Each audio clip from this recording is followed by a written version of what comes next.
கர்த்தருடைய வார்த்தையை தியானிக்கும்படியாக கர்த்தர் தந்த கிருபைக்காக ஸ்தோத்திரம். நாம் அனைவரும் ஒன்றாக இணைந்து இந்த வேத பாட வகுப்பிலே நாம் கற்றுக்கொள்ள போகிறோம். போதிக்கிறவர் பரிசுத்த ஆவியானவர். Holy Spirit is the teacher. We are all student. What he does is he teaches through his vessel. அவ்வளவுதான். அவன் தன்னுடைய பாத்திரத்தின் மூலமாக கர்த்தர் தன்னுடைய வார்த்தையை கொண்டு வருகிறார். ஆண்டவருடைய நாமத்துக்கு மகிமை உண்டாகட்டும். இந்த நாளில் கூட கர்த்தர் நம்மை அபிஷேகித்து, நம்முடைய செவிகளை அபிஷேகித்து, நம்முடைய கண்களை, நம்முடைய இருதயத்தை திறந்து நம்முடைய வார்த்தைகளை நமக்குள்ளே விளையும்படி, நமக்குள்ளே விதைக்கும்படி கிருபை செய்வாராக. இந்த நாட்களில் கடந்த வாரத்திலிருந்து நாம் ரோமருக்கு எழுதின நிருபத்திலிருந்து கர்த்தருடைய வார்த்தையை தியானித்துக் கொண்டு வருகிறோம். ஒவ்வொரு வார்த்தையும் பரிசுத்தமுள்ள வார்த்தை. ஒவ்வொரு வார்த்தையும் வேத வாக்கியங்கள் எல்லாம் தேவ ஆவியினாலே அருளப்பட்டிருக்கிற வார்த்தை. பூர்வ காலங்களில் பங்கு பங்காகவும் வகை வகையாகவும் நமது தீர்க்கதரிசிகள் மூலமாக திருவுளம் பற்றின தேவன் கடைசி காலங்களில் தம்முடைய குமாரன் மூலமாக திருவுளம் பற்றினார். இதுதான் மல்கியா வரைக்கும் தன்னுடைய தீர்க்கதரிசிகள் மூலமாக திருவுளம் பற்றின தேவன் புதிய ஏற்பாட்டு காலத்திலே தம் குமாரனாகி இயேசு கிறிஸ்துவின் மூலமாக திருவுளம் பற்றி மாம்சத்திலே வெளிப்பட்ட தேவன் மூலமாக பேசி, அதை தொடர்ந்து அவருடைய ஆவியானவர் அவருடைய ஊழியக்காரர்களை கொண்டு, அப்போஸ்தலர்களை கொண்டு, தேவன் தெரிந்து கொண்ட அந்த பாத்திரங்களை கொண்டு தன்னுடைய வார்த்தையை எழுதி வைத்திருக்கிறார். எல்லாம் தேவ ஆவியினாலே அருளப்பட்டிருக்கிறது. ஒரு காலம் மனுஷருடைய சித்தத்தினாலே இது உண்டாகவில்லை. தேவ சித்தத்தினாலே தேவ ஆவியானவர் ஏவப்பட்டபடியே பரிசுத்த மனுஷர்கள் அதை எழுதியிருக்கிறார்கள். The Holy Word of God is written, authored by the Holy Spirit, written by the human writers. Human aspect and the divine aspect ரெண்டு இருக்கு இந்த வேதத்தில். அதை நாம் புரிந்து கொள்ள வேண்டும். அவர்கள் அவருடைய கால சூழ்நிலையில், அவருடைய கலாச்சார பின்னணியிலே, அந்த காலகட்டங்களில் ஆவியானவர் ஏவுகிற அந்த நாட்களிலே அவர் ஏவியதை அவர்கள் எழுதி வைத்திருக்கிறார்கள்.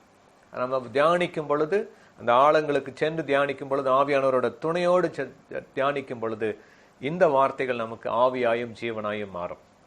வார்த்தை, எழுதப்பட்ட வார்த்தை எழுத்து கொள்ளுகிறது. தெளிவாக வேதம் சொல்கிறது, எழுத்து கொள்ளுகிறது, ஆவியை உயிர்ப்பிக்கிறது. அது என்ன அர்த்தம் அப்படின்னா, வெறும் எழுத்தாக நாம் வாசிக்கும் பொழுது அந்த எழுத்தினாலே நம்முடைய ஆவிக்கு ஒரு பிரயோஜனம் வராது. ஆவிக்குரிய வாழ்க்கையில முன்னேற்றத்துக்கு ஒரு பிரயோஜனம் வராது. அறிவு உண்டாகும், அதை குறித்த படித்து கொள்ளலாம், அதை குறித்து தெரிந்து கொள்ளலாம், அதில் பரீட்சை வச்சா எழுதி பாஸ் பண்ணலாம், மார்க் எடுக்கலாம், மற்றவர்களுக்கு சொல்லலாம். ஆனாலும் உள்ளான மனிதனிலே மாற்றம் வர வேண்டும் என்றால் இந்த எழுதப்பட்ட வார்த்தை ஆவியாக மாற வேண்டும். ஆவியாக அது மாறும் பொழுதுதான் இந்த வார்த்தை ஜீவனாயும் ஆவியாயும் மாறி நம்முடைய உள்ளான மனிதனுக்கு பலன் அளிக்கிறதாக இருக்கிறது.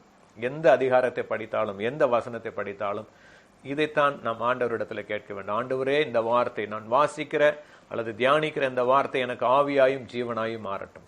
என்னுடைய ஆத்மாவுக்கு உணவாய் மாறட்டும். என்னுடைய உள்ளான மனிதனுக்கு உணவாய் மாறட்டும். என் கால்களுக்கு தீபமும் என் பாதைக்கு வெளிச்சமுமாக மாறட்டும் என்று ஜெபித்து அவரிடத்தில் கேட்டு நான் வாசிக்கும் பொழுது, தியானிக்கும் பொழுது இந்த வார்த்தையை ஆவியாக மாற்றி கொடுக்கிறார், ஜீவனாக மாற்றுகிறார். இதை எழுதின ஆசிரியர் ஆகிய பரிசுத்த ஆவியானவர். நம்ம ரோமருக்கு எழுதின நிருபத்தை கடந்த 2 வாரங்களாக தியானித்துக் கொண்டிருக்கிறோம். அதற்கு முன்பதாக அப்போஸ்தலர் நடவடிக்கைகளில் ஆவியானவருடைய ஆளுகை குறித்து தியானித்தோம். ஏன் இதை சொல்லுகிறேன் என்றால், ஒரு கிறிஸ்துவ வாழ்க்கைக்கு வெற்றிகரமாக கிறிஸ்துவில் வாழ்வதற்கு, கிறிஸ்துவ வாழ்க்கை என்பது நான் முதலே சொல்லியிருக்கிற மாதிரி கிறிஸ்துவுக்குள் வாழ்கிற வாழ்க்கை. கிறிஸ்து எனக்குள் வாழ்கிறார், நான் கிறிஸ்துவுக்குள் வாழ்கிறேன். Christ in me and I in Christ. இதுதான் கிறிஸ்தவ வாழ்க்கை, கிறிஸ்துவின் வாழ்க்கை, கிறிஸ்துவில் வாழ்க்கை. இதைத்தான் நாம் செயல்படுத்த வேண்டும். நம்முடைய வாழ்க்கை கிறிஸ்துவை வெளிப்படுத்துகிறதாக இருக்க வேண்டும். அப்பொழுதுதான் அது கிறிஸ்தவ வாழ்க்கையாக இருக்கும். கிறிஸ்தவம் என்பது ஒரு மதம் அல்ல. கிறிஸ்தவம் என்பது ஒரு வாழ்க்கை நெறி, ஒரு உறவு, ஒரு மார்க்கம், ஒரு வழி. அந்த வழி யார் என்றால், the way is a person and his name is Jesus Christ. Way to God, way to heaven, way to the eternal life is a person. His name is Jesus Christ. அவரைத்தான் இந்த சத்தியம் முழுவதுமாய் போதிக்கிறது. அவரை குறித்து தான் இந்த எழுதப்பட்ட வேத வாக்கியங்கள் எல்லாம் அவரை குறித்து தான் எழுதப்பட்டிருக்கிறது. அதைத்தான் நாம் கற்றுக்கொண்டிருக்கிறோம், தியானித்துக் கொண்டிருக்கிறோம். இதை நமக்கு கற்றுத்தருகிறவர் அவருடைய ஆவியானவர், பிதாவின் ஆவியானவர், குமாரனின் ஆவியானவர், பரிசுத்த ஆவியானவர், சத்திய ஆவியானவர் என்று நாம் அழைக்கிற தேற்றரவாளன், நமக்குள்ளே தங்கியிருக்கிற அந்த மகிமையுள்ள ஆவியானவர். அவர்தான் இந்த வசனங்களை நமக்கு கற்றுத்தருகிறார். நம்மை கிறிஸ்துவுக்குள்ளாக கிறிஸ்துவின் சாயலுக்கு ஒப்பாக நம்மை வளர்த்துகிறார், நம்மை உருவாக்குகிறார். உருவாக்கி குழந்தையாக நாம் பிறக்கிறோம், வளர ஆரம்பிக்கிறோம். அதற்கேற்ற பாலாக தன்னுடைய வசனத்தை தருகிறார், திட உணவாக தன்னுடைய வசனத்தை தருகிறார். அந்த வசனத்தின் மூலமாக நம்மை வளர்த்தி தம்மை போல சாயலாக மாற்றுகிறார். இதுதான் பரிசுத்த ஆவியானவருடைய முதல் தரமான வேலை. To create the image of Jesus Christ in you and me. 2 கொரிந்தியர் 3:18 சொல்லுகிறபடியாக அந்த ஆவியானவராலே கிறிஸ்துவின் சாயலுக்கு ஒப்பாக நாம் மகிமையின் மேல் மகிமை அடைந்து மறுரூபப்படுகிறோம். ஏனென்றால் பிதாவின் சித்தம் அதுதான். ரோமர் 8:29 சொல்லுகிறபடியாக தன்னுடைய குமாரனுடைய சாயலுக்கு ஒப்பாயிருப்பதற்காக நம்மை முன்குறித்திருக்கிறார். அவருடைய தீர்மானம் என்னவென்றால் கடைசி நாட்களிலே இறுதியில் அவரை பார்க்கும் பொழுது அவரை போலவே இருக்க வேண்டும். அதனாலதான் எபேசியர் 4:11-13 வரையும் 1 யோவான் 3:2 படி கிறிஸ்துவின் வளர்ச்சிக்கு தக்க பூரண புருஷராகும் வரை நம்மை அவர் பண்படுத்தி கொண்டே இருக்கிறார், வளர்த்தி கொண்டே இருக்கிறார், நம்மை உருமாற்றி கொண்டே இருக்கிறார். 1 யோவான் 3:2 சொல்லுகிறது, அவரை பார்க்கும் பொழுது அவர் இருக்கிற வண்ணமாகவே நாமும் இருப்போம். 1 யோவான் 4:17 சொல்லுகிறது, அவர் பரலோகத்தில் இப்பொழுது இருக்கிற வண்ணமாகவே நாம் இந்த இடத்துல இருக்கிறோம். நம்முடைய ஆவி மனிதன் இருக்கிறான். அதை முழுவதுமாக நாம் ஒப்பு கொடுக்கும் பொழுது நம்முடைய ஆவி ஆத்மா சரீரம் முழுமையாக அவருடைய ஆவியினாலே ஆட்கொள்ளப்பட்டு அவருடைய வசனத்தினாலே நிறையப்பட்டு அவரை வெளிப்படுத்த துவங்கும் பொழுது ஆவியானவர் நம் மூலமாக கிறிஸ்துவின் சாயலை வெளிப்படுத்தி காண்பிக்கிறார். அப்பொழுது கிறிஸ்துவை போல நாம் இந்த உலகத்திலே வாழுகிறோம். It's a process. It's not a one time event. ரட்சிக்கப்படுதல், ரட்சிக்கப்பட்டு கொண்டிருக்கிறது, ரட்சிக்கப்படுவது. 3 வகையான ரட்சிப்பை குறித்து நான் உங்களுக்கு முன்னமே சொல்லியிருக்கிறேன்.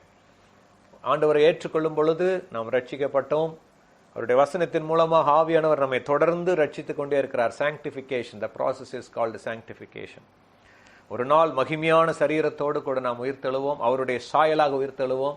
that is the glorification. அதுதான் முழுமையான ரட்சிப்பு, முழுமையான மீட்பு. இதை குறித்து தான் ரோமர் 8 நாம் வாசிக்க இருக்கிறோம்.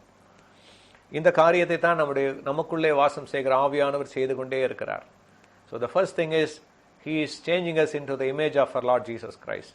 இதற்காகத்தான் அவருடைய சாயல் உருவாகும் பொழுதுதான் அந்த ஆவியின் கனி அவருடைய கனியாக வெளிப்படுகிறது. அன்பு, சந்தோஷம், சமாதானம், நீடிய பொறுமை, தயவு, நற்குணம், விசுவாசம், சாந்தம், இச்சையடக்கம், இன்னும் அநேக கனிகளை குறித்து வேதம் சொல்கிறது. நற்கனி தருகிற மரமாய் நாம் விளங்குகிறோம். நற்கனி தருகிற திராட்சை செடிகளாய் நாம் விளங்குகிறோம்.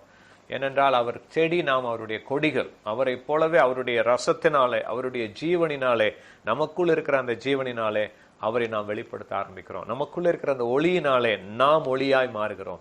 நமக்குள்ள இருக்கிற அந்த சுவையான ஜீவனாகிய திராட்சை ரசமாகிய அந்த மகிமையினாலே நாமும் அதை போன்றவே சுவையை வெளிப்படுத்துவர்களாக இருக்கிறோம், இயேசுவை வெளிப்படுத்துவர்களாக இருக்கிறோம். இதைத்தான் ஆவியானவர் செய்து கொண்டிருக்கிறார். 2வதான காரியம், ஆவியானவர் செய்கிற காரியம், உங்கள் மேலே தன்னுடைய வல்லமையை பொழிந்து அருளுகிறார். He gives his power upon you. That is what we call it as நம்ம anointing என்று சொல்லப்படுகிற, அல்லது அபிஷேகம் என்று சொல்லப்படுகிற நாம் சொல்லுகிற அந்த காரியம் இதுதான். வேதத்தில் சொல்லப்படுகிறது 2 வகையான அபிஷேகம். உள்ளான அபிஷேகம், ஆவியானவர் நமக்குள்ளே வரும் பொழுது 1 யோவான் 2:27 சொல்லுகிறபடியாக அவராலே பெற்ற அபிஷேகம் உங்களிலே நிலைத்திருக்கிறது. இந்த அபிஷேகம் எப்பொழுதும் நிலைத்திருக்கும். இந்த அபிஷேகம் தான் நம்ம இயேசுவை போல மாற்றிக்கொண்டே இருக்கும். 2வது அப்போஸ்தலர் 1:8 சொல்லுகிறபடியாக பரிசுத்த ஆவி உங்கள் மேலே வரும் பொழுது, உங்களிடத்திலே வரும் பொழுது, when he comes upon you என்று சொல்லப்படும் பொழுது நம்மை கொண்டு மற்றவர்களை இயேசுவுக்கு நேராய் வழிநடத்துவதற்காக இந்த அபிஷேகத்தை தருகிறார். நம்மை நிரப்புகிறார், நம்மை வல்லமையினால் நிரப்புகிறார், தம்முடைய வரங்களை தந்தருளுகிறார். நம் மூலமாக அவர் பேசுகிறார், நம் மூலமாக அற்புதங்களை செய்கிறார், நம் மூலமாக அவர் அதிசயங்களை செய்கிறார், நம் மூலமாக அநேக காரியங்களை விளக்க காட்டி ஜனங்களை தம்மண்டையில் இழுத்துக் கொள்கிறார். இதுதான் நமக்கு கொடுக்கப்படுகிற ஊழியத்தின் அபிஷேகம். நம் மூலமாக கிரியை செய்கிற வரங்கள், ஆவியின் வரங்களை குறித்து நாம் அறிந்திருக்கிறோம். 9 வகையான வரங்களும், அதை தவிர கிருபையின் வரங்கள், ஊழிய வரங்கள் என்று பல வகையான வரங்கள் உண்டு. ஒவ்வொரு வரமும் இயேசுவை மகிமைப்படுத்துவதற்காக, ஒவ்வொரு வரமும் பரிசுத்த ஆவியினுடைய வல்லமையை வெளிப்படுத்துவதற்காக, ஒவ்வொரு காரியமும் அபிஷேகத்தின் ஒவ்வொரு நிலையும் to bring people to Jesus Christ. இதற்காகத்தான் 2 காரியங்கள் ஆவியானவர் உங்கள் மூலமாக, என் மூலமாக நடத்தி கொண்டிருக்கிறார். அதனாலதான் உலகம் முழுவதிலும் எனக்கு சாட்சிகளாக இருப்பீர்கள் இயேசு சொல்லியிருக்கிறார். அப்போஸ்தலர் 1:8 நீங்கள் எனக்கு சாட்சிகளாக இருப்பீர்கள். எந்த இடத்துல என்னை குறித்து பேசினாலும் நீங்கள் ஆவியானவருடைய பலத்தினாலே நீங்கள் பலன் அடைந்து எனக்கு சாட்சிகளாயிருப்பீர்கள். முதலாவதாக எருசலேமிலும், பின்பு யூதேயாவிலும், பின்பு சமாரியாவிலும், உலகம் முழுவதிலும். நீங்க இருக்கிற இடங்களிலிருந்து உங்களுடைய எல்லைகள் விஸ்தாரப்படும். உங்களுடைய ஊழியத்தின் எல்லைகள் விரிவடையும். உங்களுடைய காரியங்களை கர்த்தர் அதிகப்படுத்துவார். தாகம் அதிகமாக ஆவியானவர் தம்முடைய அபிஷேகத்தினால் உங்களை நிரப்பி இன்னும் அதிக ஆத்துமாக்களுக்கு உங்களை பிரயோஜனமாக மாற்றுவார். இன்னும் ஊழியங்களை வாசல்களை திறந்து தருவார். இப்படியாக இந்த காரியத்தில் ரோமருக்கு எழுதின நிருபத்துக்கு நாம் கடந்து வரும் பொழுது அந்த நிருபத்தை குறித்துதான சில காரியங்களை குறித்து கடந்த வாரத்தில் உங்களுக்கு சொன்னேன். கிட்டத்தட்ட கிபி 56 அல்லது 57 வருடம், AD 56 to 57. The scholars differs the years between 52 to 58, but most of them agree on an year around AD 56. கிறிஸ்துவுக்கு பின் 56 அல்லது 57 ஆண்டுகளில் எழுதப்பட்ட நிருபமாக இது கருதப்படுகிறது. பவுலினாலே தெர்த்தியு என்று சொல்லப்படுகிற ஒரு சகோதரன் கையினாலே எழுதப்பட்ட நிருபம். கொரிந்தில அவர் இருக்கும் பொழுது, கொரிந்தில அப்போஸ்தலர் 18ஆம் அதிகாரத்தில் நாம் வாசிக்கிறோம், கொரிந்தில அவர் ஊழியத்தை செய்து கொண்டிருக்கும் பொழுது ரோம சபைக்காக எழுதுகிறார். ரோம சபையை குறித்து அவருக்கு ஒரு பாரம், ரோமாபுரியில் இருந்த கிறிஸ்தவர்களை குறித்து ஒரு பாரம். ரோமாபுரியிலே 2 வகையான கிறிஸ்தவர்கள் இருந்தார்கள். யூத ஜனத்திலிருந்து இயேசுவை ஏற்றுக்கொண்டு கிறிஸ்தவர்களாக மாறியவர்கள், அவர்கள் மூலமாக அங்கு வாழ்ந்த கிரேக்கர்களும் ரோமர்களுமாக புற இனத்தைச் சேர்ந்தவர்கள் இயேசுவை ஏற்றுக்கொண்டார்கள். அவர்கள் வாழ்ந்த அந்த பட்டணம் அந்த காலத்தில் அரசாங்கத்தின் தலைமையகமாக, அதிகாரத்தின் தலைமைச் செயலகமாக இருந்த இடம். The power headquarters of the power was Rome during that time. The kingdom of Rome, the Roman emperor, was ruling almost all over the world. Most of the known places were ruled by the Roman Empire. அப்போ அந்த காலகட்டத்தில் அங்கே இருக்கிற விசுவாசிகள் அநேக கஷ்டங்களுக்கு மத்தியிலே கடந்து சென்றார்கள். உங்களுக்கு தெரியும், நீரோ மன்னன் காலகட்டத்தில் மகா பெரிய உபத்திரவம் சபைக்கு நேரிட்டது என்பது. சபையிலே எஸ்பெஷலி ரோமில் இருந்தவர்கள் கொடுமைப்படுத்தப்பட்டார்கள், துன்புறுத்தப்பட்டார்கள், கொல்லப்பட்டார்கள், எரிக்கப்பட்டார்கள், சிலுவையில் அறையப்பட்டார்கள், மிருகங்களுக்கு இரையாக்கப்பட்டார்கள். இந்த விசுவாசம் பவுலுக்கு தெரியும். அதை அவர்களுடைய காரியங்களுக்காக அவர்களை உற்சாகப்படுத்துவதற்காக எழுதுகிறார். அதே சமயத்தில் 2 விதமான சூழ்நிலைகளில் ஒரு கன்ஃபியூஷன் ஏற்பட்டிருக்குது அந்த சபையில். அதாவது யூதர்களாக இருந்து கிறிஸ்தவர்களாக மாறினவர்களுக்கும் புற இனத்திலிருந்து கிறிஸ்தவர்களாக மாறினவர்களுக்கும் இடையே சில கருத்து வேறுபாடுகள். அதாவது என்ன சொல்றது, major doctrines and minor doctrines நம்ம சொல்லுவோம் இல்லையா. Major doctrines R the same. கர்த்தராகிய இயேசு கிறிஸ்து, பிதா, குமாரன், பரிசுத்த ஆவியாகிய தேவன், மாம்சத்தில் வெளிப்பட்ட இயேசு, அதற்கு பிறகு ஆவியானவராக நமக்குள்ளே செயலாற்றுகிறார், இயேசுவின் மரணம், உயிர்த்தெழுதல், பரமேறுதல், மீண்டும் வருதல், நியாய தீர்ப்பு, எல்லாமே மேஜர் டாக்ட்ரின்ஸ் என்று சொல்லப்படுகிற அடிப்படை சத்தியங்கள், வேதத்தின் அடிப்படை சத்தியங்கள். இந்த சத்தியங்களிலே most of the churches, most of the people they agree. Minor டாக்ட்ரின்ஸில் கொஞ்சம் மாற்றங்கள் ஏற்படும். மைனர் டாக்ட்ரின்ஸ் தான் நம்ம சொல்லுகிற எப்படி உடை அணிய வேண்டும், ஞானஸ்நானத்தின் காரியங்கள், அல்லது எந்த மாதிரி முக்காடு போட்டுக்கொள்வது, நகை அணிவது, இது போன்ற சில காரியங்கள் மைனர் டாக்ட்ரின்ஸாக, அல்லது சில காரியங்கள் நீங்கள் சபைகளிலே கவனித்திருப்பீர்கள் என்றால் மைனர் டாக்ட்ரினல் இஷ்யூஸ் நிறையா இருக்கும். அந்த மைனர் டாக்ட்ரினல் இஷ்யூஸில் சிலது பிளவுபடக்கூடிய அளவுக்கு சபைகளில் அதை காணப்படுகிறது. ரோமாபுரியில் அப்படித்தான் காணப்பட்டது. அப்போது பவுலுக்கு ஏற்பட்ட பாரம் என்னவென்றால், கொரிந்திலாகட்டும், ரோமாபுரியிலாகட்டும், கலாத்தியர்களாகட்டும், சில இடங்களில் வேதத்தை புரட்டக்கூடிய அளவுக்கு அந்த வேறுபாடுகள் காணப்பட்டது. To split the church, there was so much of differences, so much of false doctrines are coming in, so much of hypocrisy is coming in, so much of heresy is coming in. இதற்காக பவுல் எச்சரித்து எழுதுகிறதை நீங்கள் எல்லா நிருபங்களிலும் நீங்கள் வாசிக்கலாம். அந்த ஹெரிட்டிக் என்று சொல்லப்படுகிற தவறான உபதேசங்களை கண்டுகொள்வதற்காக பவுல் அவர்களுக்கு நிருபங்கள் மூலமாக எழுதி வைத்திருக்கிறார். அது 2000 வருடங்களாக இன்றும் தான் அப்படித்தான் நடந்து கொண்டிருக்கிறது. இன்னும் அநேகர் இந்த காரியங்களை சந்திக்க நேரிடுகிறது, கேட்க நேரிடுகிறது. அதன் மூலமாக வழிவி போகிறவங்க இருக்கிறார்கள். There are many people, there is a chances that they are getting derailed from the gospel of Jesus Christ. Gospel of Jesus Christ is very simple. It is very straightforward. Jesus Christ is the eternal life. Jesus Christ is the God who manifested in flesh. Jesus Christ, through Jesus Christ, the Godhead is revealed. Colossians chapter 2 verse 9 it says, ஆண்டவராகிய இயேசு கிறிஸ்துவுக்குள் தேவத்துவத்தின் பரிபூரணம் எல்லாம் சரீர பிரகாரமாக வாசம் பண்ணுகிறது. In him the fullness of Godhead, the fullness of deity is dwelleth in perfection in bodily form. அதான் விசுவாசம். அவர் வார்த்தையாய் வந்த, மாம்சமாய் வந்த வார்த்தை, மாம்சத்திலே வந்த தேவன்.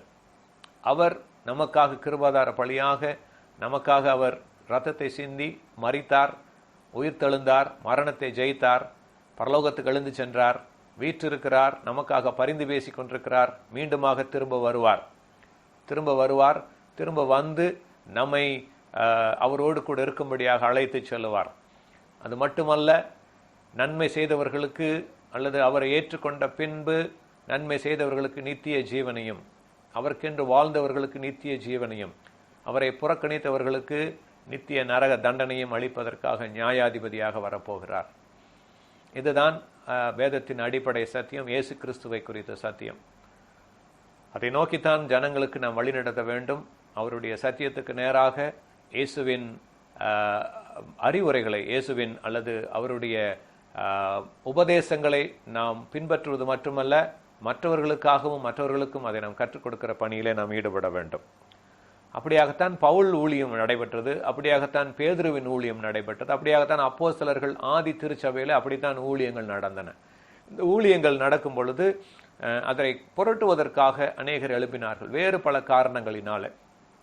அதாவது தங்களுடைய சொந்த பலத்துக்காக அல்லது சொந்த லாபத்துக்காக, for their self profit and for their own self fame, தன்னுடைய புகழ்ச்சிக்காக அல்லது ஒரு பிரிவினை உண்டாக்க வேண்டும் என்பதற்காக, பல காரணங்களுக்காக அந்த இடத்துல குளறுபடிகள் அல்லது பிரிவினைகள் ஏற்பட்டது என்று நாம் பார்க்கிறோம்.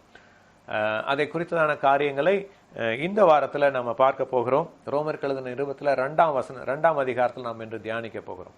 இதை பவுலும் பேதுருவும் மற்ற அப்போஸ்தலரும் ஊழியர்களும் தெளிவாக வேதத்தின் அடிப்படையிலே அவர்களை கண்டித்து உணர்த்தி இருக்கிறார்கள். நிறைய இது இருந்திருக்கு. நீங்கள் வேதத்தின் சபையின் சரித்திரத்தை நீங்கள் வாசிக்க நேர்ந்தால் அதில் நீங்கள் வாசிக்கலாம் எந்த விதமான பிரிவினைகள் எல்லாம் ஏற்பட்டுச்சு. ஆக்னாஸ்டிசம் என்ற ஒரு பிரிவு உண்டாயிருந்தது. ஆக்னாஸ்டிசம் என்று சொல்லப்படுற ஞான கொள்கை என்ற கோட்பாட்டை உடையவர்கள் ஒரு அநேக பேர் இருந்தாங்க. அதில் ஒரு வகையான கூட்டம் ஜனங்கள் என்ன பண்ணாங்க, எஸ்பெஷலி இந்த யூத மதத்தை சார்ந்தவர்கள், அவர்களுக்கு நியாயப்பிரமாணம் என்பது அவர்களுக்கு கொடுக்கப்பட்டுள்ள ஒரு கட்டளை. அதாவது நமக்கு பழைய ஏற்பாட்டில் நான் வாசிக்கும் பொழுது நியாயப்பிரமாணம் என்று சொல்லப்படுகிற த லா ஆர் த டோரா என்று சொல்லப்படுகிற காரியம் தேவனால் மோசேயின் மூலமாக கொடுக்கப்பட்டது. அதை கொடுக்கப்பட்டது யூதர்களுக்காக கொடுக்கப்பட்டது, எழுதி கொடுக்கப்பட்டது கற்பலகையிலும். அதற்கு பிறகு மோசேயின் மூலமாகவும் கிட்டத்தட்ட 613 நியாயப்பிரமாண விதிகள், 613 laws have been given. இந்த லாஸ்ல செரிமோனியல் லாஸ், மாரல் லாஸ் என்று இருக்கும். அதில் செரிமோனியல் லாஸ் என்று சொல்லப்படுகிறவைகள் இந்த பலிகளை குறித்ததான பிரமாணங்கள். மாரல் லாஸ் என்று சொல்லப்படுகிறது நம்முடைய எப்படி வாழ வேண்டும், எந்த முறையிலான ஒழுக்க நெறியிலே வாழ வேண்டும், how to live a disciplined life. Then there is called civic law. civic law நாம் எப்படி மற்றவர்களை நடத்த வேண்டும், நாம் எப்படி சமூகமாக வாழ வேண்டும், how to live a communal life, how to have a community based life, how to be good to others, what is wrong, what is right. 613ல் இன்றைக்கு வரைக்கும் இருக்கிற அந்த யூதர்கள் மத்தியில் ஒரு மிக தீவிரமாக நியாயப்பிரமாணத்தை கைக்கொள்ள முயற்சிக்கிறவர்கள் என்று அழைக்கப்படுகிற ஒரு கூட்டம் மக்கள், அவருக்கு அது ஒரு குரூப் இருக்கு. அதாவது அவர்கள் எப்பொழுதும் வேதத்தை தியானித்துக் கொண்டிருப்பார்கள், எப்பொழுதும் அந்த தோராவை வாசித்துக் கொண்டிருப்பார்கள், எப்பொழுதும் அதை பற்றியே சிந்தனை, அதை பற்றியே படித்துக் கொண்டே இருப்பார்கள். நீங்கள் அங்கு இஸ்ரவேல் தேசத்துக்கு போயிருப்பீர்கள் என்றால் அவர்களை பார்த்திருக்கக்கூடும். அந்த மாதிரியான அவர்களிடத்திலிருந்து அவருடைய மத குரு, அவர்களுடைய தலைமை போதகர் ஒரு முறை சொன்னாராம், எங்களுடைய கூட்டத்திலே, அதாவது 24 மணி நேரமும் அதை குறித்தே சிந்தனை கொண்டு வாசித்து தியானித்துக் கொண்டிருக்கிற எங்களாலேயே அதிகபட்சமாக 32 நியாயப்பிரமாண விதிகளை மட்டுமே கை கொள்ள முடியும். only 32 we are able to follow, the remaining we cannot follow அப்படின்னு சொன்னாராம். அவ்வளவு கடினமான விதிமுறைகள் அளிக்கப்பட்டிருந்தது. அளிக்கப்பட்டு இத்தனை விதமான பலிகள் என்றெல்லாம் அழைக்கப்பட்டிருந்த காரியம் அது இயேசு கிறிஸ்துவுக்கு நிழலாட்டமாக இருந்தது என்பதை பிற்காலத்தில் நாம் அறிந்து கொள்கிறோம். அதை அவர் நிறைவேற்றி முடித்தார், நியாயப்பிரமாணத்தை நிறைவேற்றினார். நியாயப்பிரமாணத்தினாலே ஒருவனும் நீதிமான் ஆகிறதில்லை. ஆனால் நியாயப்பிரமாணம் நம்மை கிறிஸ்துவுக்கு நேராக வழி நடத்துகிற ஒரு teacher. It is a teacher which leads to the real substance. இயேசு கிறிஸ்துவுக்கு நேராக நீங்கள் கலாத்தியர் 3ஆம் அதிகாரத்தை வாசிக்கும் பொழுது இதை நீங்கள் அறிந்து கொள்ளலாம். நமக்கு கிறிஸ்துவுக்கு நேராக வழி நடத்துகிற உபாத்தியாயர். நமக்கு ஒரு டிகிரி படிக்கிறதுக்கு போகிறோம், ஒரு ப்ரொஃபஷனலாக போகணும்னா நமக்கு அதற்கு ஆசிரியர்கள் வேண்டும். ஆசிரியர்கள் நம்மை அதற்கு நேராக நடத்துவார்கள். நடத்தி நம்மை அறிந்து கொண்ட பின்பு அடைந்த பிறகு அது ஆசிரியரோட பணி நிறைவேறுகிறது. அதே போலவே தான் இயேசு கிறிஸ்து வரும் வரையிலும் அதை கிறிஸ்துவுக்கு நேராக வழிநடத்துகிற உபாத்தியாயாக அல்லது த டீச்சராக அல்லது அந்த கைடாக இருந்தது நியாயப்பிரமாணம். ஆனால் நியாயப்பிரமாணத்தினாலே நீதிமான்கள் ஆக்கப்பட முடியாது என்கிற அந்த கோட்பாடு இயேசு கிறிஸ்துவினால் மாத்திரமே, கிருபையினால் மாத்திரமே அல்லது விசுவாசத்தினால் மாத்திரமே என்கிற காரியத்தை வேதத்திலே ஆண்டவராகிய இயேசு கிறிஸ்து கொண்டு வந்த அந்த கிருபாதார பலியின் மூலமாக, the propitiation of Jesus, இதன் மூலமாக அது கொண்டு வரப்பட்ட பொழுது அதை வெளிப்படுத்தினது தான் இந்த ரோமருக்கு எழுதின நிருபம். எப்படியாக நியாயப்பிரமாணத்தின் கிரியைகளினாலே அல்ல, இயேசு கிறிஸ்துவை பற்றும் விசுவாசத்தினாலே பலிக்கும் தேவ நீதியினாலே நமக்கு ரட்சிப்பு உண்டாகிறது. கிருபையினாலே ரட்சிக்கப்படுகிறோம். சோலோ கிரேசியா, கிறிஸ்துவினால் மாத்திரமே, சோலோ கிறிஸ்டோ, விசுவாசத்தினால் மாத்திரமே, சோலா ஃபிடே. இந்த 3 சொல்லப்படுகிற இந்த லத்தீன் மொழியில சொல்லப்படுகிற இந்த வார்த்தைகள் கிறிஸ்துவினால் மாத்திரமே ரட்சிப்பு, கிருபையினால் மாத்திரமே ரட்சிப்பு, இயேசுவை பற்றும் விசுவாசத்தினால் மாத்திரமே ரட்சிப்பு என்கிற இந்த காரியத்தை தான் 1517ஆம் வருஷத்துல மார்ட்டின் லூதர் அவர்கள் வெளிப்படுத்தினார்கள். அவர் அதை எழுதுவதற்கு அல்லது அந்த டிக்ளரேஷன் கொண்டு வருவதற்கான மிக முக்கிய அடிப்படை ரோமருக்கு எழுதின நிருபம் தான். The book of Romans is the basic foundation for the truth to be revealed during the 15th century, when the church was going astray from the actual the edified truth of the early apostolic church. முதல் 3 நூற்றாண்டுகளிலே கஷ்டத்தின் மத்தியிலே கடந்து சென்ற கிறிஸ்தவ சபை அதற்கு பிறகு சுகபோகங்களிலே வாழ ஆரம்பித்தது. நான் கடந்த வாரம் சொல்லியிருந்தேன், அரசாங்கம் அவர்கள் கைக்கு வந்தது. அரசாங்கம் அவர்களுக்கு பாதுகாப்பையும் அவர்களுக்கு ஒத்துழைப்பையும் அவர்களுக்கு உதவிகளையும் செய்ததுனாலே அந்த சபையானது ஒளி மங்கி போய் சுகத்திலே வாழ்ந்து they were very comfortably living and slowly they are drifted away from the actual truth of God, the truth of the word of God. அதற்கு பிறகுதான் வேதத்தை படிக்கக்கூடாதபடி அநேக தடைகள் இருந்த பொழுது வேதத்தை வாசித்து எல்லா ஜனங்களும் வேதத்தை வாசித்தால் மட்டுமே விடுதலை உண்டாகும் என்று மார்ட்டின் லூத்தர் அவர்கள் சொல்லியதன் பிரகாரமாக அதற்கு பிறகு ஏற்பட்டதுதான் சீர்திருத்த திருச்சபைகள், ப்ராட்டஸ்டன்ட் சர்ச்சஸ் என்று நாம் சொல்லப்படுகிற சீர்திருத்த திருச்சபைகள். இதுதான் அந்த சபையின் வரலாறு கூறுகிற காரியம். அப்போ ஆதி திருச்சபையிலே ஆண்டவராக இயேசு கிறிஸ்து கட்டளையிட்ட, ஆண்டவருடைய அப்போஸ்தலர்களால் கட்டளையிடப்பட்ட காரியங்களைத்தான் நாம் வாசிக்க வேண்டும், தியானிக்க வேண்டும், அதை கை கொள்ள வேண்டும் என்பதுதான் புதிய ஏற்பாட்டு கொடுக்கப்பட்டிருக்கிற, புதிய ஏற்பாட்டு சபையிலே கொடுக்கப்பட்டுள்ள நியமம். அதுதான் அவர்களுக்கு கொடுக்கப்பட்டிருக்கிற கட்டளையும் கூட. அப்போ முழு வேதத்தையும் வாசிப்பதா வாசிக்க கூடாதா? கட்டாயமாக வாசிக்க வேண்டும். முழு வேதாகம் 66 களஞ்சியங்கள், 66 புஸ்தகங்களும் ஆவியானவரால் எழுதப்பட்டது. எப்படி வாசிக்க வேண்டும் என்றால், இதோட எல்லா புஸ்தகத்தின் அடிநாதம், the underlying current is the Lord Jesus Christ. இதை நீங்கள் புரிந்து கொண்டு வாசிப்பீர்கள் என்றால் எல்லா புத்தகமுமே உங்களுக்கு அபிஷேகத்தின் ஊற்றுகளாக மாற ஆரம்பிக்கும். வேதம் முழுவதுமே உங்களுக்கு ஆசீர்வாதமாக மாறும். இல்லாவிட்டால் ஒரு வாக்கு தத்தம் கூட, பழைய ஏற்பாட்டில் இருக்கிற ஒரு வாக்கு தத்தம் கூட ஆண்டவராக இயேசு கிறிஸ்துவுக்குள் தான் நமக்கு நிறைவேறுகிறது. ஏனென்றால் பழைய ஏற்பாட்டின் வாக்கு தத்தங்கள், இயேசுவை தவிர கொடுக்கப்பட்ட வாக்கு தத்தங்கள் எல்லாமே உலக பிரகாரமான வாக்கு தத்தங்கள். நீ சுதந்திரித்துக் கொள்ளுவாய், உனக்கு இடத்தை தருவேன், உனக்கு வெற்றியை தருவேன், உன் பிள்ளைகளை பெருகச் செய்வேன், நீ உன்னுடைய பாப்புலேஷன் இன்க்ரீஸ் ஆகும், உனக்கு ஞானத்தை தருவேன், நீ வளர்ந்திருப்பாய், நீ செழித்திருப்பாய் என்கிறதான காரியம். ஆனால் கிறிஸ்துவுக்குள்ளாகத்தான் ஆன்மீக ஆசீர்வாதங்கள் வருகின்றன, நித்திய ஜீவன் வருகிறது, ரட்சிப்பு வருகிறது, தேவனால் தெரிந்து கொள்ளப்படுதல் வருகிறது, தேவனால் முத்தரிக்கப்படுதல் வருகிறது. In the Holy Ghost, in the Lord Jesus Christ only your heavenly blessings, spiritual blessings come, which are the real blessings for eternal. Even யூதர்களுக்கும் கூட அந்த நித்திய ஜீவனாகிய ஆவிக்குரிய ஆசீர்வாதங்கள் வேண்டுமென்றால் அவர்கள் கிறிஸ்துவுக்குள்ளாய் வந்தால் தான் அவர்களுக்கு கிடைக்கும். இதுதான் புதிய ஏற்பாட்டின் வெளிப்பாடு. பழைய ஏற்பாட்டின் வாக்குத்தத்தங்கள், ஆபிரகாமுக்கு கொடுக்கும் வாக்குத்தத்தங்கள் உங்களுக்கும் எனக்கும் எப்படி சொந்தமாகும் என்றால், நாம் விசுவாசத்தின் மூலமாக இயேசு கிறிஸ்துவை ஏற்றுக்கொள்ளும் பொழுது விசுவாசத்தின் பிள்ளைகளாக, ஆபிரகாமின் பிள்ளைகளாக மாறுகிறோம். ஆவிக்குரிய இஸ்ரவேலர் என்று அழைக்கப்படுகின்ற த ஸ்பிரிச்சுவல் இஸ்ரலைட்ஸ் என்கிற அந்த நிலைமைக்கு இயேசு கிறிஸ்துவுக்குள் நாம் வருகிறோம். ஏனென்றால் இயேசு கிறிஸ்துவால் மட்டுமே அத்தனை நியாயப்பிரமாணத்தை நிறைவேற்ற முடிந்தது. 613 அத்தனை நியாயப்பிரமாணங்களையும் நியதிகளையும் நீதிகளையும் நிறைவேற்றி கடைசியாக அந்த கிருபாதார பலியாக ரத்தத்தை சிந்தி நமக்காக அவர் நிறைவேற்றி முடித்ததனால தான் அந்த வாக்குத்தத்தங்கள்லாம் நமக்கு சொந்தமாக இருக்கிறது. அப்போ நீங்க வேதத்தை வாசிக்கும் பொழுது உன்னத பாட்டை வாசித்தீர்கள் என்றால் கூட, நியாயப்பிரமாணங்களை வாசித்தீர்கள் என்றால் கூட, பலிகளை வாசித்தீர்கள் என்றால் கூட, சங்கீதங்கள் எதை வாசித்தாலும் இயேசு கிறிஸ்துவுக்குள் அது உங்களுக்கு சொந்தமாகும். இயேசு கிறிஸ்து இல்லாமல் பழைய ஏற்பாட்டின் ஒரு வாக்குத்தத்தம் கூட உங்களுக்கு எனக்கு சொந்தமாகாது. ஏனென்றால் அது உலக பிரகாரமான வாக்குத்தத்தம், யூதர்களுக்கு கொடுக்கப்பட்டது, இஸ்ரவேலருக்கு கொடுக்கப்பட்ட வாக்குத்தத்தம். அதனால தான் அவங்களுக்கு இன்னைக்கு அந்த வாக்குத்தத்தம் அவர்களுக்கு பலிக்கிறது. அவர்கள் ஞானத்திலும் அறிவிலும் சிறந்து விளங்குகிறார்கள். அவர்கள் பலத்திலும் இராணுவத்திலும் மற்ற எல்லா காரியங்களும் அவர்கள் சிறந்து விளங்குகிறார்கள்.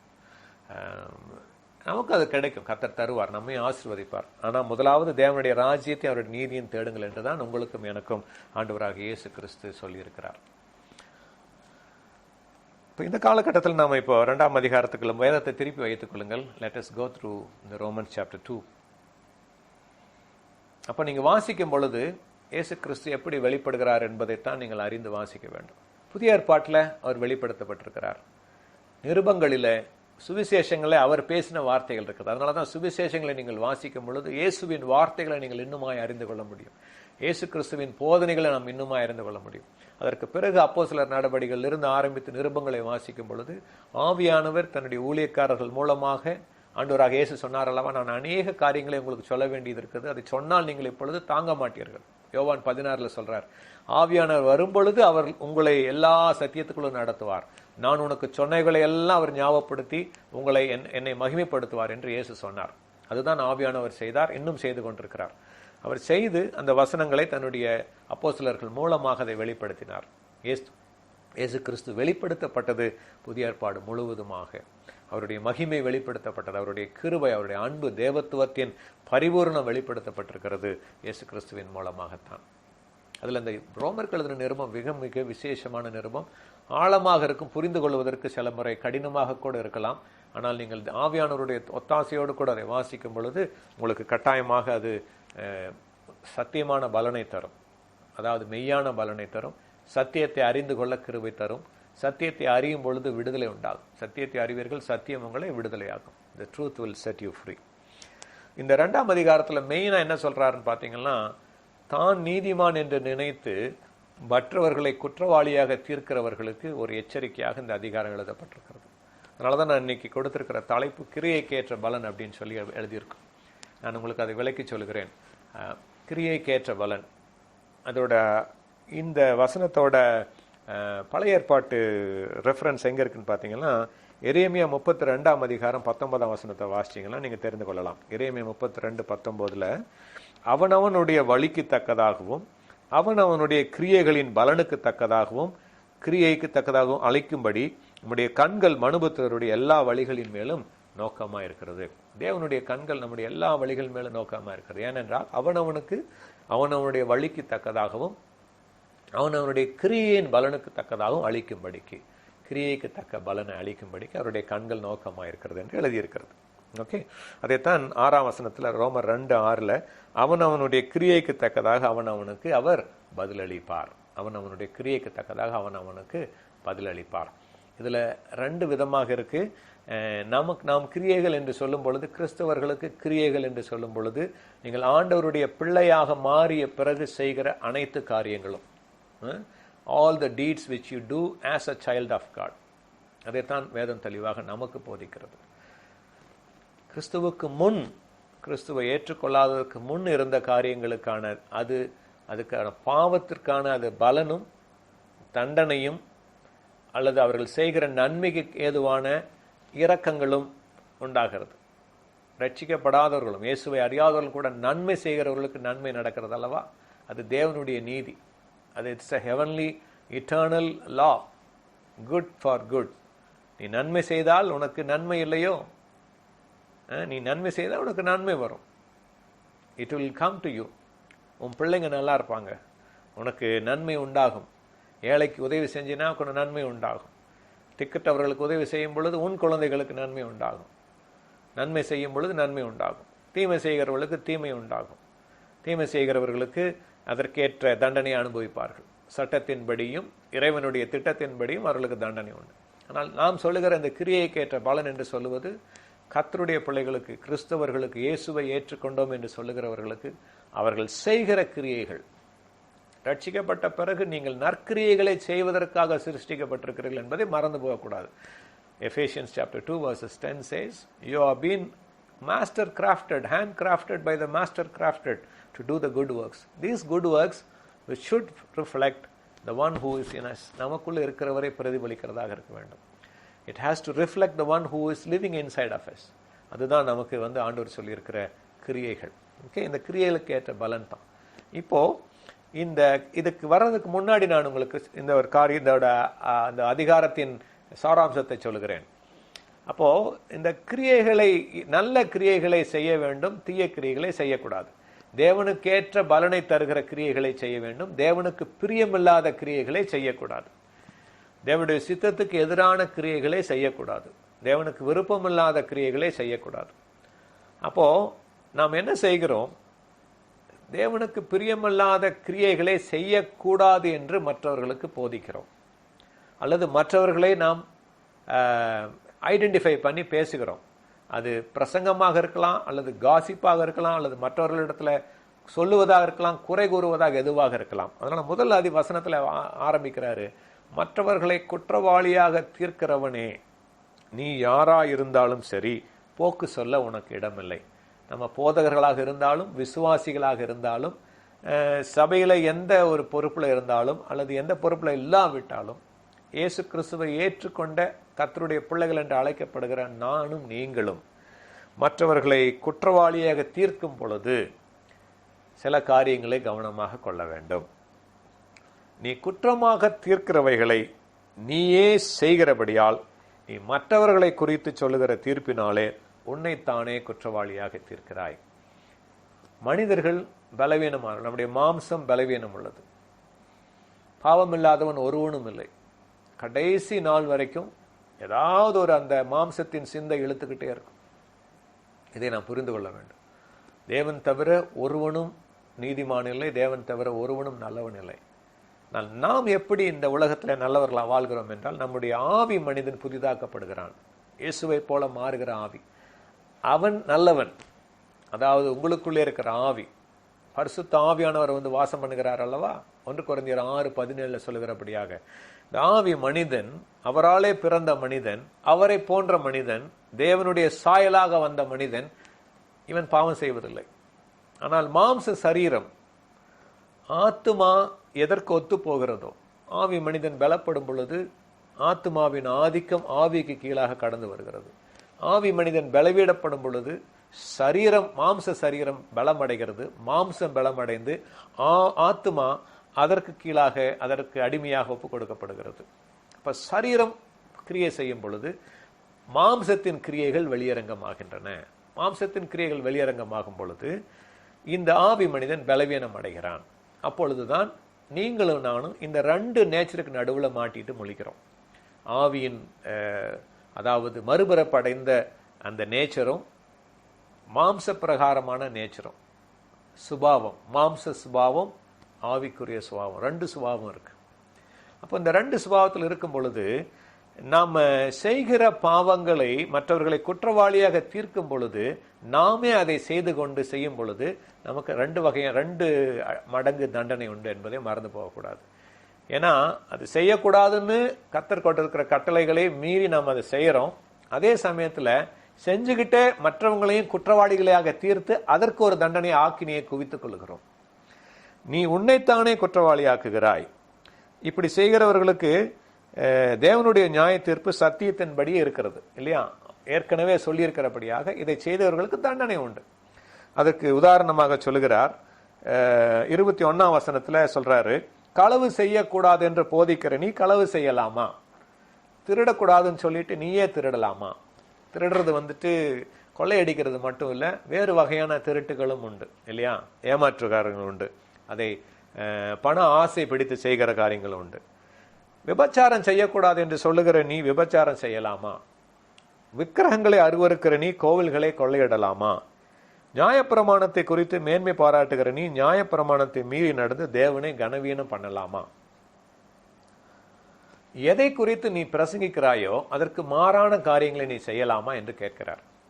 இது நமக்கு ஒரு எச்சரிக்கையான காரியமாக இருக்குது. 2ஆம் அதிகாரத்தில் நாம் எதை பிரசங்கிக்கிறோம் அல்லது எதை சொல்லுகிறோம் என்பதை கவனமாக இருக்க வேண்டும். மற்றவர்களை குறித்து சொல்லுகிற காரியத்தில் வெகு கவனமாக இருக்க வேண்டும்.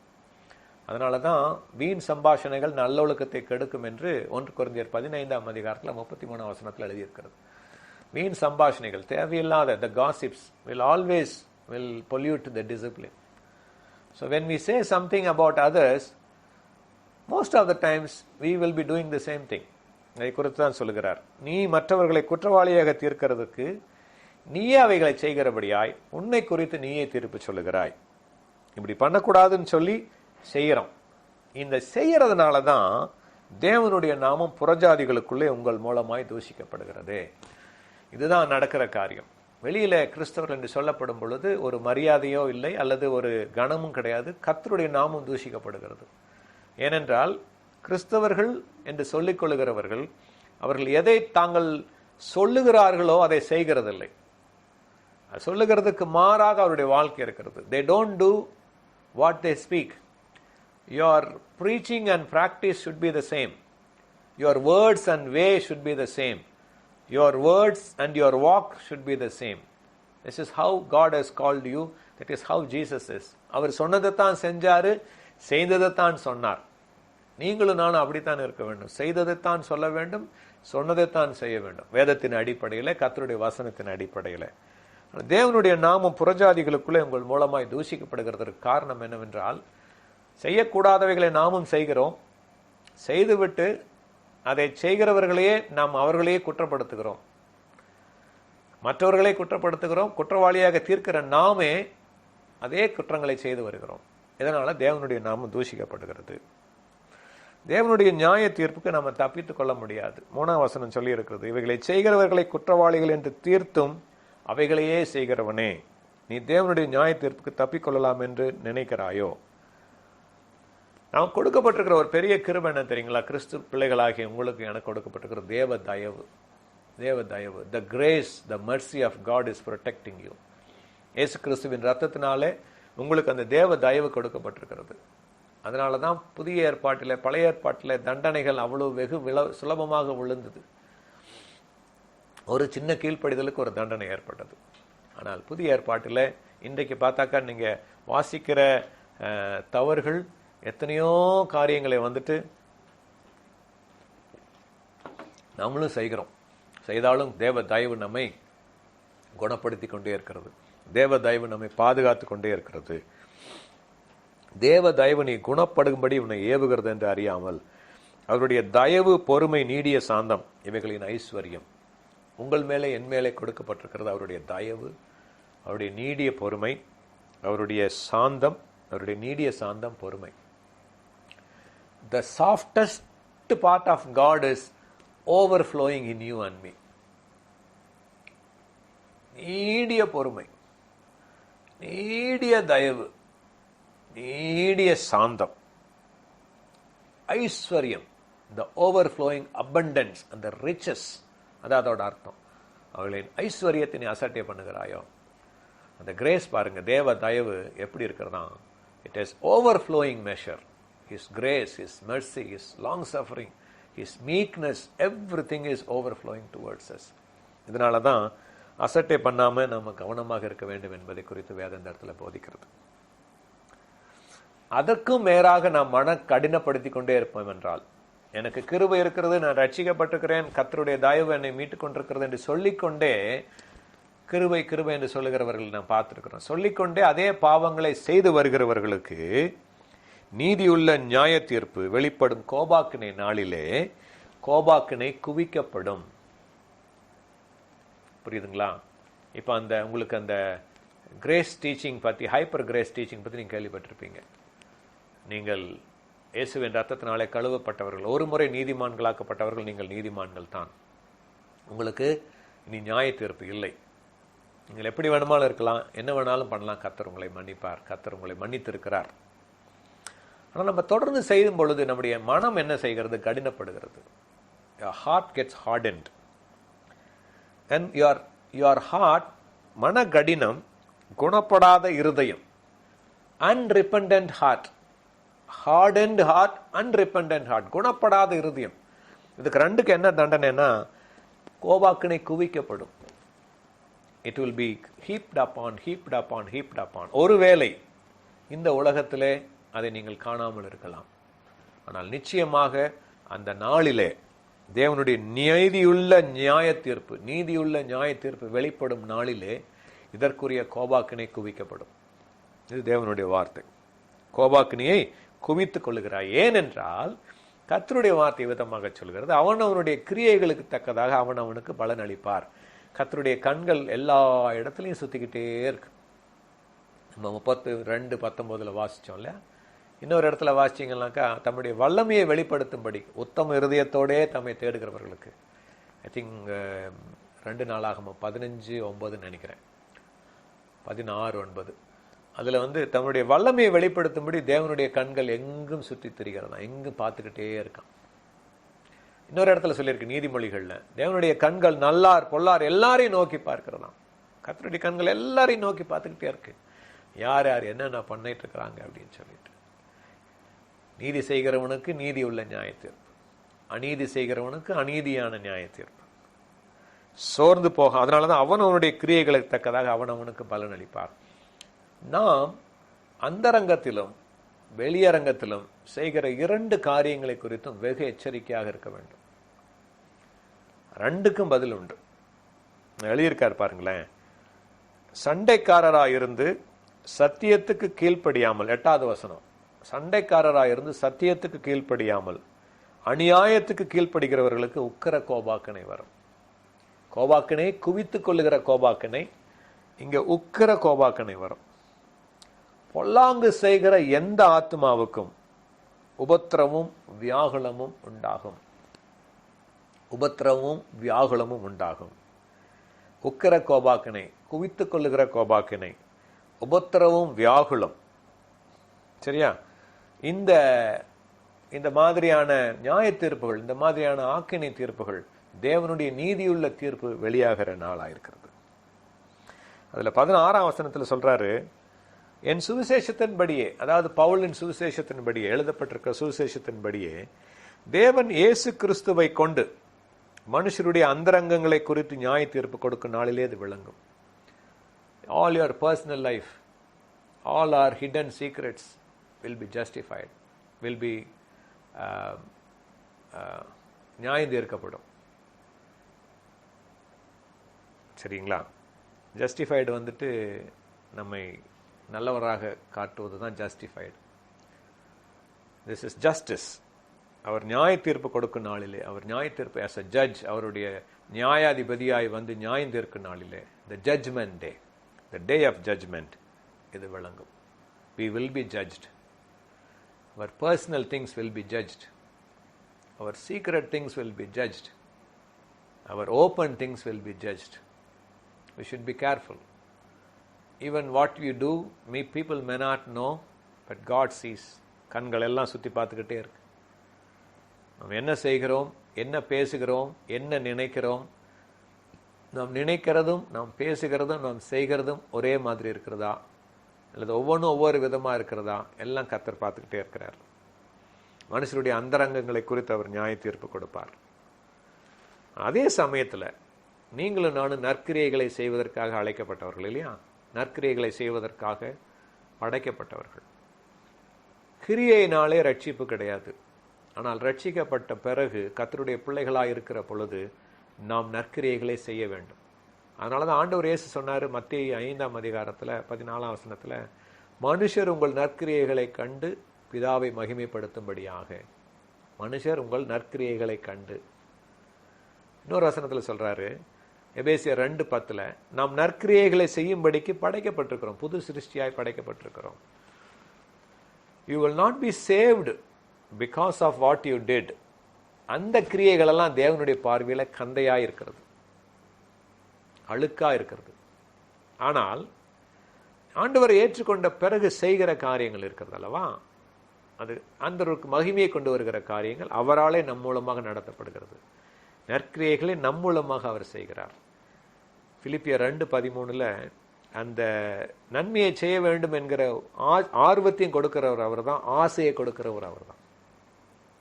வெளிப்படுத்தின விசேஷத்தில் வாசித்தீங்கன்னா அவருடைய கிரியைகள் அவர்களோட கூட போம் என்று விளம்பினது இந்த வசனம். கிறிஸ்துவுக்குள் மரித்தவர்கள் இது முதல் பாக்கியவான்கள் என்று எழுது. கிறிஸ்துவுக்குள் மரித்தவர்கள் இது முதல் பாக்கியவான்கள் என்று எழுது. அவர்களுடைய கிரியைகள் அவர்களோட கூட போகிறது என்று வேதத்தில் எழுதப்பட்டிருக்கிறது. ஓகே, வெளிப்படுத்தின விசேஷத்தில் 14 அதிகாரம் 13 வசனத்தில் அவர்கள் தங்கள் பிரயாசங்களை விட்டு ஒளிந்து இளைப்பாறுவார்கள், அவருடைய கிரியைகள் அவர்களோட கூட போகும்.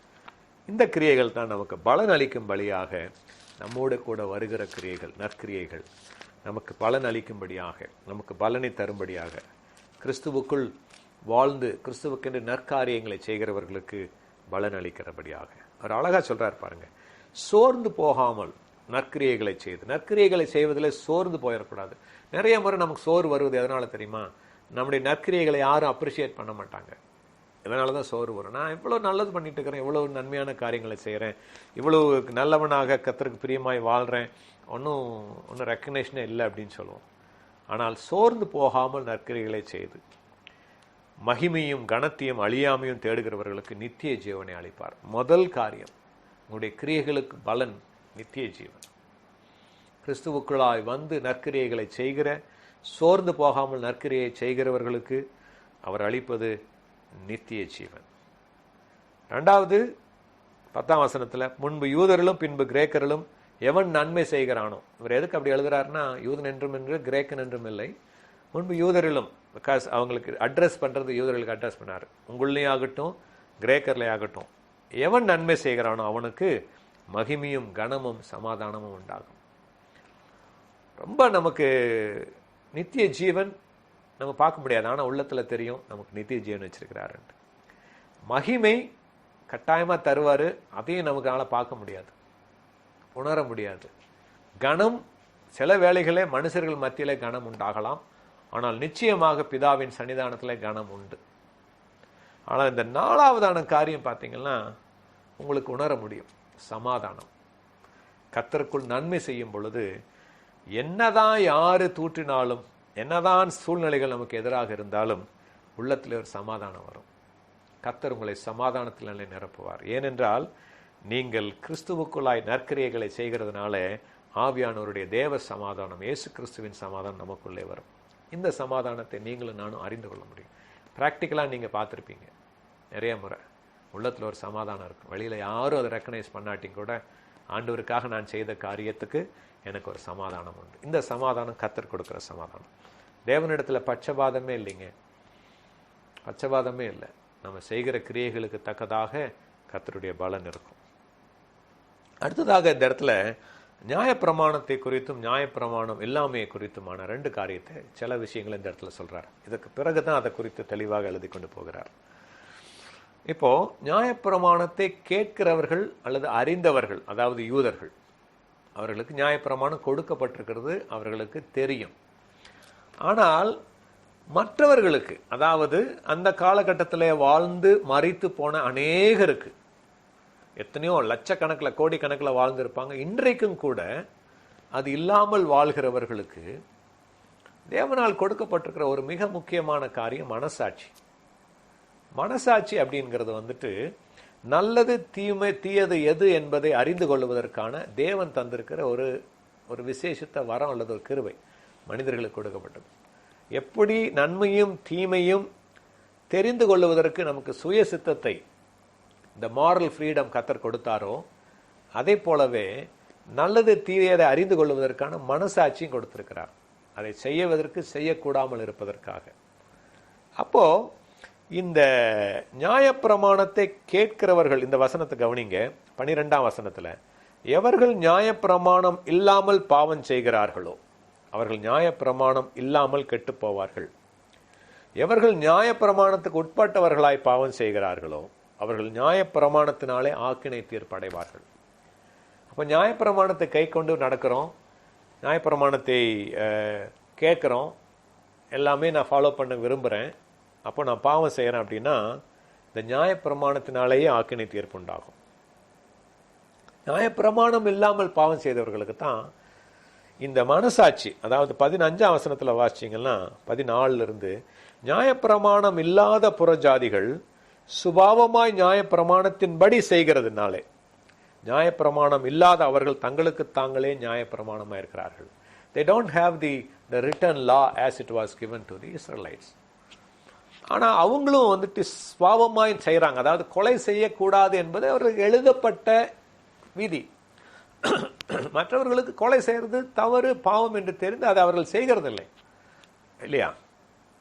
அநேகர் மனிதர்கள், அவர்களுக்கு ஒரு மனசாட்சி, அது கொல்றது தப்பு, களவு செய்யக்கூடாதுன்னு சொல்றவங்க களவு செய்யறதில்ல, விபச்சாரம் செய்யக்கூடாது, பிறன்மனை இச்சியாமை என்று பிறன்மனை நோக்கா பேராண்மைன்னு சொல்லிட்டு திருக்குறளை நம்ம வாசிக்கிறோம் இல்லையா?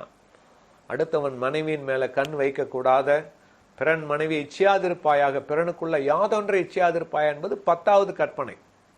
இது எழுதப்பட்டது, இதை தெரிந்தது, எழுதியிருக்குதுன்னு தெரியாம எத்தனையோ பேர் அது மாதிரி நடக்கிறாங்க இல்லையா? அவங்களுக்கு தாங்களுக்கு தாங்களே நியாயப்பிரமாணமா இருக்கிறார்கள். அந்த நியாயப்பிரமாணம் தான் மனசாட்சி. அவர்களோடு மனசாட்சி கூட சாட்சி இடுகிறதுனாலே அவருடைய சிந்தனைகள் தீர்க்கிற சிந்தனைகளாக இருக்கிறது. டிசர்னிங் தாட்ஸ், இது நல்லது, இது நல்லதில்லை. எல்லா காரியத்திலையுமே இப்போ நமக்கு சிம்பிளாக ஒரு சைக்கலாஜிக்காக சொல்லி தருவாங்க. இவன் நீங்கள் கோவப்படுறதுக்கு முன்னாடி கூட ஒரு 10 செகண்ட் வெயிட் பண்ணுங்க, 1 2 3ன்னு எண்ண ஆரம்பிங்க, ஒரு 100 வரைக்கும் எண்ணுங்க. என்னென்ன பிறகும் நீங்கள் கோவப்பட்டது நியாயமாக இருந்துச்சுன்னா அதை செய்யுங்க, இல்லாட்டி செய்யாதீங்க அப்படிமா. ஏன்னா அதுக்குள்ளே உங்கள் மனசாட்சி ஷார்ப்பன் ஆகி அதை டிசர்ன் பண்ண ஆரம்பிச்சிடும். தேவையா, செய்யணுமா, செஞ்சால் நல்லதா, செய்யலைன்னா என்ன ஆகும் அப்படின்னு சொல்லி திங்க் பண்ண ஆரம்பிச்சிடும். அநேக குற்றங்கள் ஸ்பான்டேனியஸ் ஸ்பர் ஆஃப் த மொமெண்ட்டில் நடக்கிறது தான். அந்த டைமில் அது செஞ்சே ஆகணும் அப்படின்ட்டு அது கொஞ்சம் ஆற போட்டு கொஞ்சம் வெயிட் பண்ணி பார்த்தீங்கன்னா உங்களுடைய மனசாட்சி தான், நமக்குள்ளே இருக்கிற மனிதர்களுக்குள்ள இருக்கிற மனசாட்சி என்ன பண்ணும், சாட்சியிடும். அந்த சிந்தனைகள் ஒன்றுக்கொண்டு நியாயம் தீர்க்க ஆரம்பிக்கும். ஓகே, இது பண்ணலாம், இது பண்ணக்கூடாது அப்படின்னு சொல்லிட்டு. அப்போ ஆட்டோமேட்டிக்காக என்ன பண்ணுவாங்க, அவர்களுக்கு தாங்களே நியாயப்பிரமாணங்கள் ஆக்கி கொள்கிறார்கள். இது எதுக்கு சொல்கிறாரு அப்படின்னாக்கா, கடைசியான பாயிண்ட், நியாயப்பிரமாணத்தினால ஒருவனும் நீதிமான் ஆகிறதில்லை. நல்லவனாக இருந்தாலும் நல்லவன் இருக்கிறவன் கர்த்தருக்கு முன்பாக நீதிமான் அல்ல. அதனால தான் நான் சொன்னேன், வெளிப்பிரகாரமான ஆசீர்வாதங்கள், வெளிப்பிரகாரமான நன்மைகள், வெளிப்பிரகாரமான உலக பிரகாரமான ஆசீர்வாதங்கள் அல்லது the benefits, the goodness, the mercies will be coming there.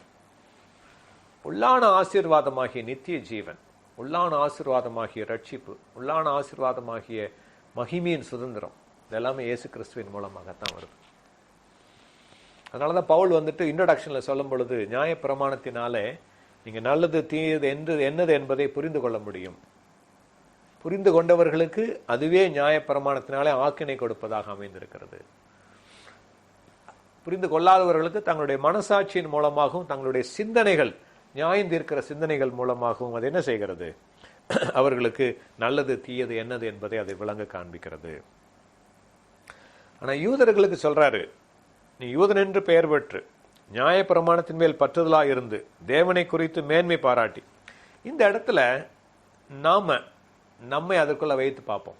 ஒரு ஆவிக்குரிய யூதர்கள் என்று சொல்லப்படுகிற கிறிஸ்தவர்கள், விசுவாசத்தின்படி ஆபிரகாமின் பிள்ளைகள் என்று சொல்லப்படுகிறவர்களுக்கு சொல்லி பார்த்தீங்களா, இது இப்படி நான் வாசிக்கிறேன், நீங்க அது எப்படி இருக்குன்னு பாருங்க. நீ கிறிஸ்தவன் என்று பெயர் பெற்று நீ கிறிஸ்துவின் மேல் அவருடைய சுவிசேஷத்தின் மேல் பற்றுதலா இருந்து அவரை குறித்து மேன்மை பாராட்டி அவருடைய வசனத்தினாலே உபதேசிக்கப்பட்டவனாய் அவருடைய சித்தத்தை அறிந்து நன்மை தீமை என்னதென்று நீ அறிந்து வகையறுக்கிறாயே. நீ உன்னைத்தானே குருடனுக்கு வழிகாட்டி என்று சொல்லுகிறாய், அந்த காலத்தில் இருக்கிறவர்களுக்கு வெளிச்சம்னு சொல்ற, பேதைகளுக்கு போதகன் சொல்ற, குழந்தைகளுக்கு டீச்சர்னு சொல்லிக்கிற, சுவிசேஷத்தின் அறிவு தேவனை குறித்த அறிவையும் சத்தியத்தையும் காட்டிய சட்டமுடையவனாக எண்ணுகிறாயே. இது நமக்கு சேர்ந்தது தான். எப்படி யூதர்களுக்குன்னு சொன்னாரோ அதே போலவே ஆவிக்குரிய யூதர்கள் என்று அழைக்கப்படுகிற கிறிஸ்தவர்களுக்கு இதே தான் சொல்றார். நீ கிறிஸ்தவன்னு பேர் வச்சிட்டு இருக்கிற, நீ கர்த்தர் மேல பற்றுதல்னு சொல்லிக்கிற, கர்த்தருடைய வார்த்தையின் மேல பற்றுதலாக இருக்கிற, தேவனை குறித்து எப்பொழுது மேன்மை பாராட்டுகிறாய், அதற்காக மற்றவர்களை நீ குற்றவாளியாக தீர்ப்பதற்கு நீ தயங்குவதில்லை, நீ அவருடைய வசனத்தினாலே உபதேசிக்கப்படுகிறாய், ஒவ்வொரு நாளும் அவருடைய வசனத்தை வாசிக்கிறாய், அவருடைய சித்தத்தையும் அறிந்திருக்கிறாய், வேதத்தை வாசிக்கும் பொழுது தேவனுடைய சித்தத்தையும் அறிந்திருக்கிறாய், நன்மை தீமை இன்னதென்று உனக்கு தெரியும். அதே சமயத்தில் நம்ம மற்றவங்களுக்கு அட்வைஸ் பண்ண ஆரம்பிச்சிடறோம், குருடருக்கு வழிகாட்டுறதுக்கு, நீங்க இப்படி பண்ணக்கூடாது, இப்படி செய்யுங்க அப்படின்ட்டு. அந்த காலத்தில் இருக்கிறவங்க நீங்க வெளிச்சமாக இருக்கிறேன்னு சொல்லிக்கிறீங்க. ஏன்னா கர்த்தர் உங்களை அப்படித்தான் அழைச்சிருக்கிறார், வெளிச்சமாகத்தான் இருக்கிறார். நீங்கள் வெளிச்சத்தின் பிள்ளைகளாய் இருக்கிறீர்கள், வெளிச்சமா இருக்கிறீர்கள் அப்படின்னு சொல்லுகிறார். வெளிச்சத்தின் பிள்ளைகளாய் நடந்து கொள்ளுங்கள். எபேசியர் 4ஆம் அதிகாரத்தில் 5ஆம் அதிகாரத்தில் 8ஆம் வசனத்தில் அப்படி சொல்லிட்டு, இப்படி இருக்க மற்றவனுக்கு போதிக்கிற நீ உனக்குத்தானே போதியாமல் இருக்கலாமா? இது உங்களுக்கு எனக்கு இன்றைக்கு ஆவியானவர் சொல்லுகிற ஒரு ஒரு அட்வைஸ், ஒரு அறிவுரை அல்லது ஒரு கடிந்து கொள்ளுதல்.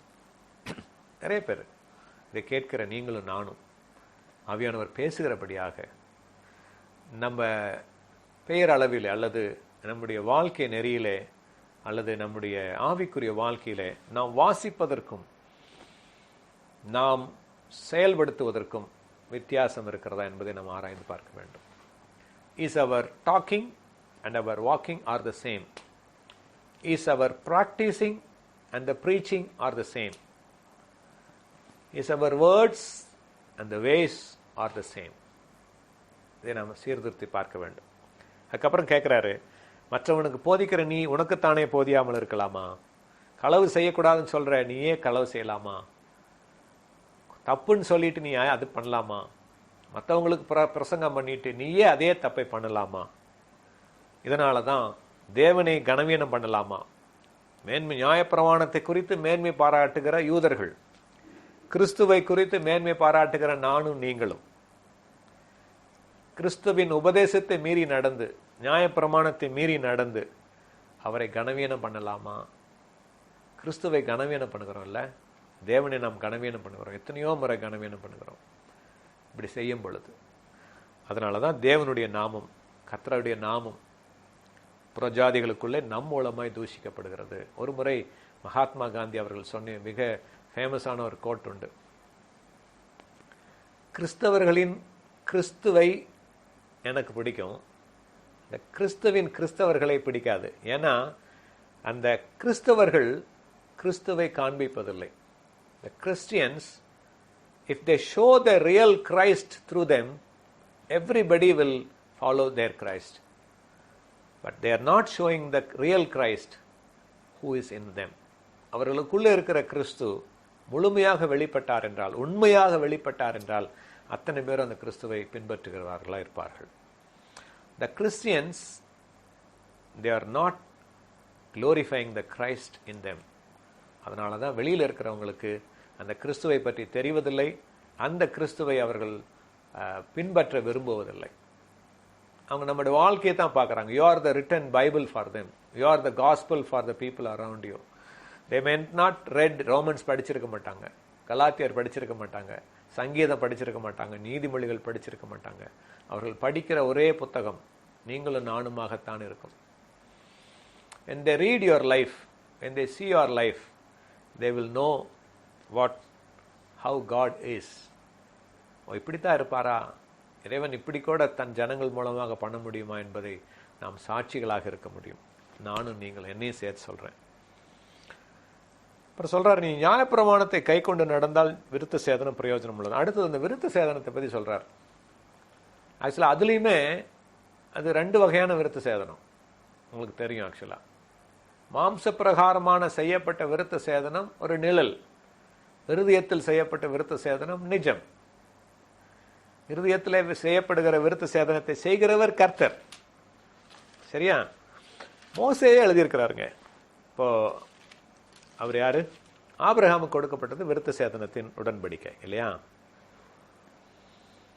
அவரு இங்க பாருங்க, உபாகமம் 10:16 வாசிங்களேன், தெரியும். இருதயத்தின் நுனித்தோலை விருத்த சேதனம் பண்ணுங்கள்.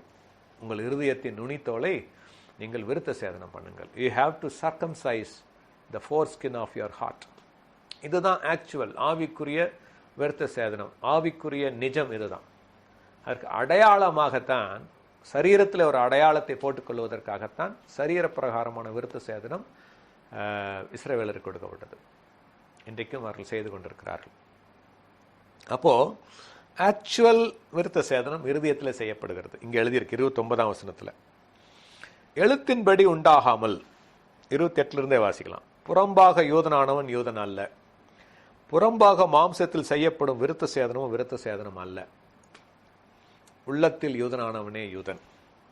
எழுத்தின்படி உண்டாகாமல் ஆவியின்படி இருதயத்தில் உண்டாகும் விருத்த சேதனமே விருத்த சேதனம். You and me are circumcised in heart. You know that? You are circumcised, but not physically. May not be physically. Maybe because medically some people are indicated, some of them they undergo circumcision for medical reasons. Even the so-called other people also. But all of us, Christians, we are circumcised in heart. You know who did it? ஆவியினாலே, ஆவியின்படி இருதயத்தில் உண்டாகிறது. Through the Holy Spirit, in your heart it has been done. இன்னொன்று பாருங்களேன், கொலோசியர் 2ஆம் அதிகாரம் 11ஆம் வசனத்தை திருப்பிக் கொள்ளுங்கள். Colossians chapter 2 verses 11. கிறிஸ்துவை பற்றும் விருத்த சேதனம், that is called circumcision of Christ. நீங்க இதை பத்தி இவ்வளவு நீங்க வாசித்திருக்கிறீங்களா என்பது நீங்க கேட்டு பாருங்களேன். யோர் இங்கிலீஷ்ல வாசிச்சீங்களா ரொம்ப அழகா இருக்கும். தமிழ்ல இப்படி எழுதியிருக்கு, நீங்கள் கிறிஸ்துவை பற்றும் விருத்த சேதனத்தினாலே மாம்சத்துக்குரிய பாவ சரீரத்தை நீங்கள் களைந்து போட்டதினால், மாம்சத்துக்குரிய பழைய சரீரத்தை நீங்கள் களைந்து போட்டதினாலே கையால் செய்யப்படாத விருத்த சேதனத்தை அவருக்குள் பெற்றீர்கள். அவருக்குள், in Christ, this is the key, in Christ you have been circumcised. In Christ you and me are circumcised, not by hand but in your heart.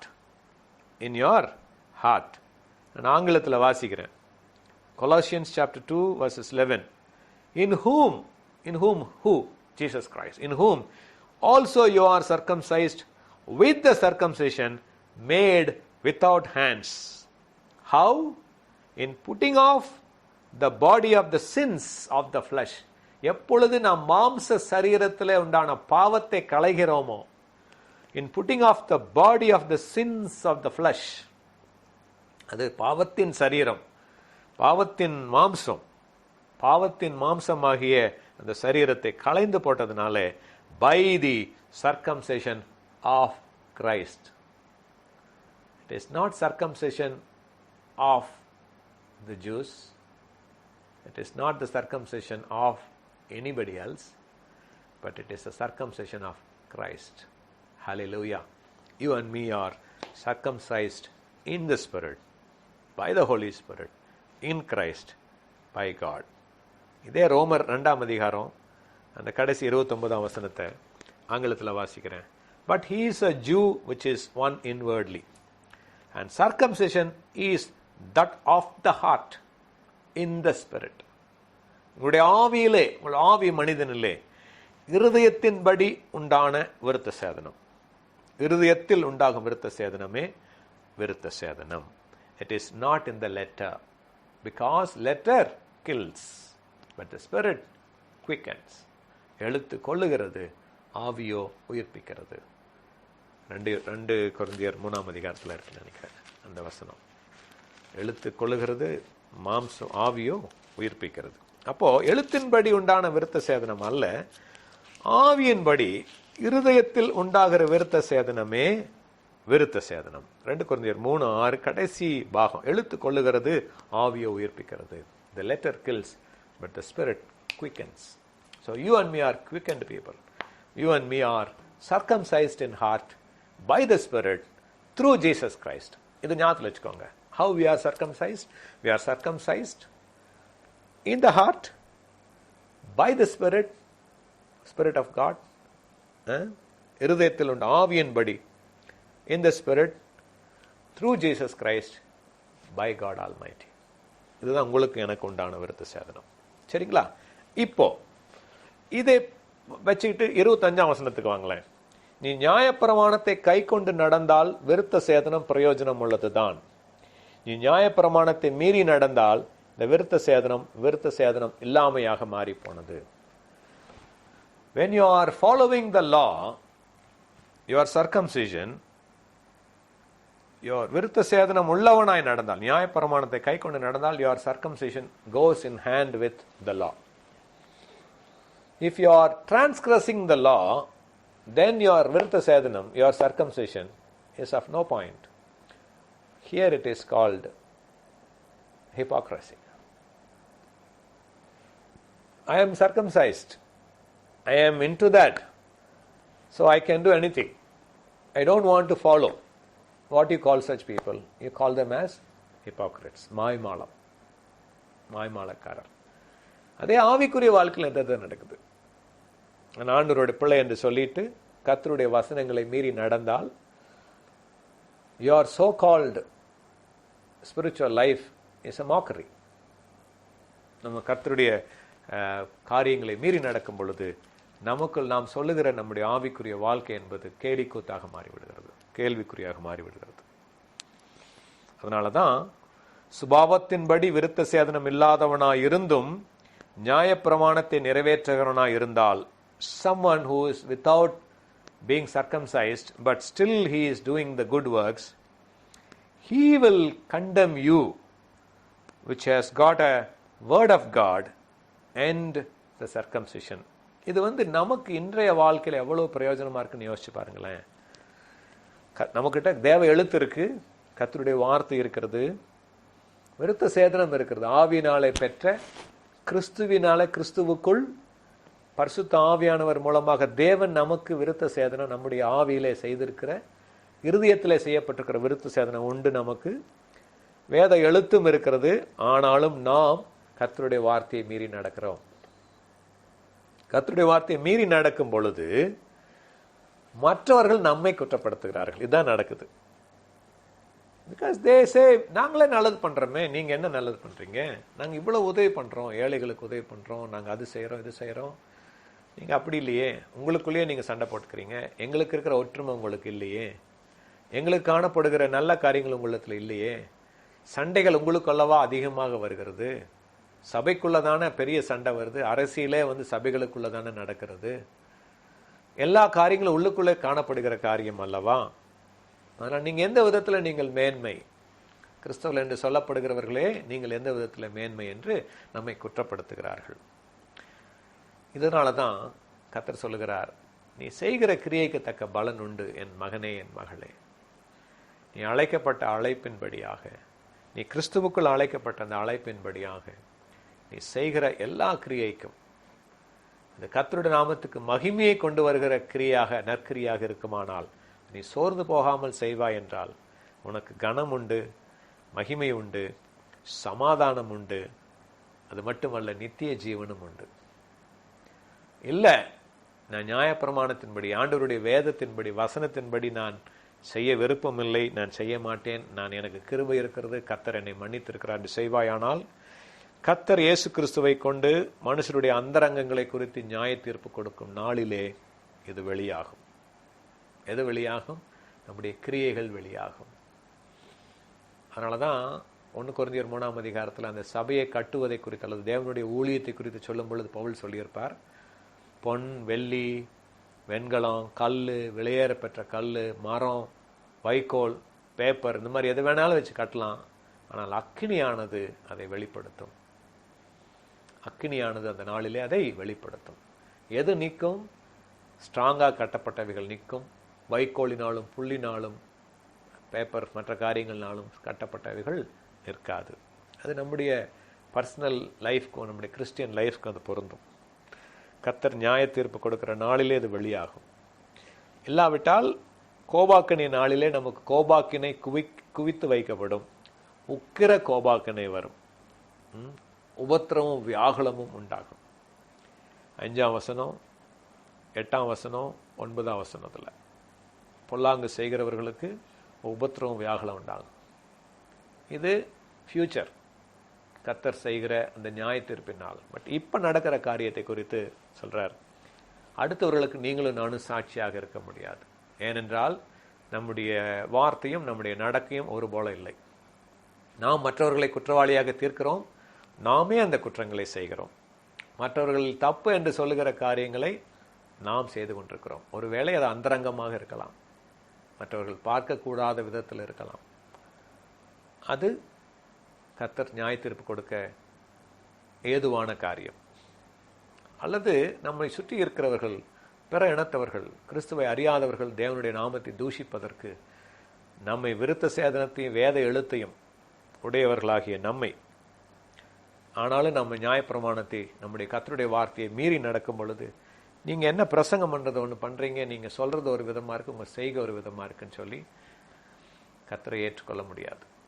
சாட்சியாக இருக்க வேண்டும் என்றால், நற்கிரியைகளை செய்ய வேண்டும் என்றால், அவர் words and ways should go together. அவர் preaching and practice should be the same. நம்முடைய வார்த்தையும் நடக்கையும் ஒன்றாக கர்த்தருடைய வசனத்தை, கர்த்தருடைய வார்த்தையை பிரதிபலிக்கிறதாக இருக்க வேண்டும். இப்படிப்பட்டவனுக்குரிய புகழ்ச்சி மனுஷராலே அல்ல, தேவனாலே உண்டாயிருக்கிறது. இப்படி நாம் செய்யும் பொழுது, சோர்ந்து போகாமல் இப்படிப்பட்ட காரியங்களை செய்யும் பொழுது, இந்த புகழ்ச்சி தேவனால் உங்களுக்கு எனக்கு உண்டாகிறது. தேவனால் உங்களுக்கு எனக்கு உண்டாகிறது. மனுஷரால் கிடைக்காது சில டைமில் இல்லை, most of the times people might not recognise what you are doing. But சோர்ந்து போக வேண்டாம், தேவனால் இந்த புகழ்ச்சி நமக்கு உண்டாயிருக்கிறது. அடுத்த வாரத்தில் நம்ம இந்த மேன்மையை குறித்து நம்ம என்ன பார்க்க போகிறோம், சரிங்களா?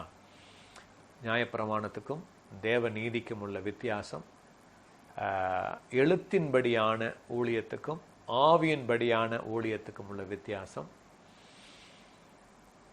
எப்படியாக தேவ நீதி விசுவாசத்தினாலே வெளிப்படுகிறது. இதுதான் அதோட core.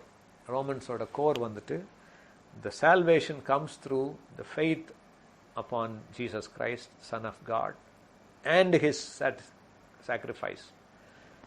With that faith, through grace, we are saved. விசுவாசத்தை கொண்டு கிருபையினாலே ரட்சிக்கப்படுகிறோம்னு சொல்லி சிம்பிளாக அழகாக எபேசியர் 2ஆம் அதிகாரம் 7-8 வசனத்தில் எழுதிட்டார்.